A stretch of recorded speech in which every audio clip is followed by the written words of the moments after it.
Bienvenue sur ma chaîne. Lionel Messi a été nommé joueur du mois de juillet en MLS. Il a eu un mois incroyable avec l'Inter Miami marquant 8 buts et faisant 3 passes décisives en seulement 5 matchs dans les 31 derniers jours. Avant de continuer, prends le temps de souscrire et appuyer sur la touche de notification pour les futures vidéos.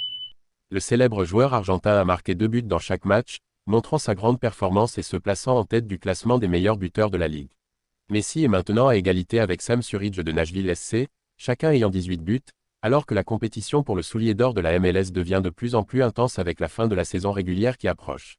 Pour les fans de Miami, les nombreux buts de Messi ne sont pas seulement des chiffres, ils sont essentiels à la progression du club dans le classement de la conférence Est. Sa façon de jouer, sa précision et sa finition parfaite ont rendu chaque match de l'Inter Miami très attendu. C'est la 4e fois que Messi reçoit le titre de joueur du mois depuis qu'il a rejoint la MLS en 2023, et il paraît de plus en plus probable qu'il soit de nouveau le favori pour le prix MVP de la MLS. S'il gagne, ce sera son 2e titre de MVP de manière consécutive, ce qu'aucun joueur n'a fait dans l'histoire de la MLS. Depuis que la Ligue a été créée en 1996, personne n'a réussi à être MVP 2 saisons de suite, comme Landon Donovan. Messi est sur le point de battre ce record. À 38 ans, sa constance le distingue toujours des autres joueurs. À chaque match, les supporters ont l'impression d'assister à un moment unique dans l'histoire de la MLS. Des joueurs légendaires de la Ligue, comme Landon Donovan, Robbie Keane, Sebastian Giovinco, David Villa et Carlos Vela, ont tous été nommés MVP pour leur superbe saison. Cependant, même ces grands noms n'ont réussi à rester au top qu'une seule saison à la fois. Messi, de son côté, est décidé à améliorer son jeu plutôt qu'à simplement l'atteindre.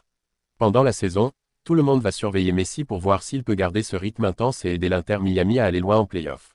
À chaque passe, tir et but, il ne fait pas que remplir ses statistiques, il crée un héritage dans le football américain qui pourrait durer longtemps. Javier Mascherano a pris toute la responsabilité pour la lourde défaite de 4-1 de l'Inter Miami lors du derby de Floride contre Orlando City, surtout sans Lionel Messi. Après le match, l'entraîneur de Miami, Mascherano, a dit qu'il était touché par ce résultat. L'Argentine a montré qu'elle était déçue par sa performance.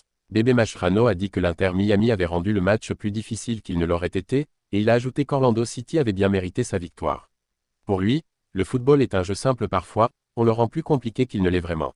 Quand on n'est pas au top, n'importe quelle équipe peut nous gagner, et aujourd'hui, il n'y avait qu'une seule équipe qui comptait, Orlando. Nous n'avons pas joué avec l'intensité qu'il fallait pour ce match, et ils nous ont clairement dominés du début à la fin, notamment avec quelques passes après le but. Cette défaite a permis à l'Inter Miami d'être dépassé par ses rivaux en Floride et de descendre à la 4e place de la conférence Est de la MLS. L'équipe de Mascherano est passée à la 6e place, même si elle a 3 matchs en retard.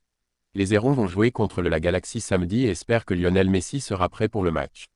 Avant le match contre leurs rivaux de la ville, Javier Mascherano a dit que Lionel Messi ne voyagerait pas avec l'équipe au stade Intranco car il serait trop risqué de le faire jouer.